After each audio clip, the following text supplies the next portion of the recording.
जब कोई एहतजाजन खुद सोजी करता है तो मुझे यूं महसूस होता है जैसे सब कुछ जल के राख हो गया, सब कुछ। हमने गधों की खरीदो फरोख्त को हॉर्स ट्रेडिंग कहना शुरू कर दिया। कभी कभार पाकीज़गी के लिए खून का गुस्ल जरूरी हो जाता है। जहालत के माउंट एवरेस्ट पर विराजमान मुल्लाइयत उलमा कहलाती है तो अंजाम भी सामने है। इज्तिहाद मुसलमान अवाम के बुनियादी हुकूक में से एक है, जिसके लिए किसी नाम नेहाद आलिम की जरूरत नहीं, अंदर की आवाज ही काफी है। वो किसका वतन है जहां अहले वतन को नहीं, गैर मुल्कियों को शिकार की इजाजत है, ताकि वो नायाब तरीन परिंदों के मखसूस आजाद से अपनी मर्दाना कुव्वत में इजाफा करके अहले मगरिब के तलवे चाट सकें। जाली कलेमों और जाली जातों से शुरू होने वाला मुआशरा तरक्की करते करते कब्जा ग्रुपों तक तो पहुंचना ही था। हुसूले सवाब के लिए सड़कें रोकने वाले आज और आखिरत के अजाब का इंतजार करें। ये कैसे मुसलमान हैं जिन्होंने रमजान के महीने को मुनाफाखोरी के महीने में तब्दील कर दिया। गैरों ने कायनात में नई जमीन ढूंढ ली, यहां आईन ही दिखाई नहीं देता। सदियों से एक ही पोज और पोजीशन के बाइस हमारी हड्डियां जुड़ चुकी हैं, हम अपाहज हो चुके हैं। जमहूर यानी अवाम तक जाहिल हैं। इसी तरह जाहिलों की लॉटरियां निकलती रहेंगी। इस मुल्क की अशराफिया यानी बदमाशिया का सिर्फ एक ही टारगेट है, अवाम को जाहिल रखना, क्योंकि जहालत नाम है नेको बद की तमीज के खात्मे का। अगर अवाम जाहिल ना होते तो क्या पंजाब में शर और सिंध में जर को उरूज मिलता?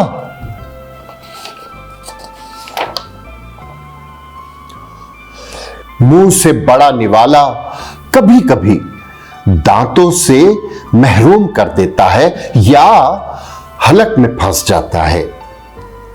वो क्लोनिंग तक पहुंच गए, हम आपस में कमांडोगिरी से बाहर नहीं निकले।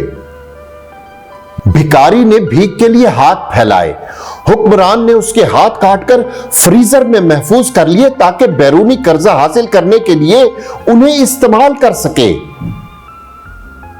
इंसान को जिंदगी में ही मर जाना चाहिए। जिसको मैदाने जंग में मां बाप, बहन भाई या बीवी बच्चे याद आ गए, शिकस्त उसका मुकद्दर समझो। यहां याहिया खान परचम और प्रोटोकॉल के साथ दफन होता है और आम इंसान के लिए कफन और कब्र का हुसूल मुश्किल होता जा रहा है। अवाम काली रात में काले चश्मे पहनकर काले कमरे में काली बिल्ली ढूंढ रहे हैं। एक जमाना था जब मस्जिद के आसपास जमीन महंगी हुआ करती थी, अब गाहक ही नहीं मिलता। सहराओं में मछली और समुद्रों में हिरन ढूंढने वाले रेत में दफन या पानी में गर्क हो जाया करते हैं।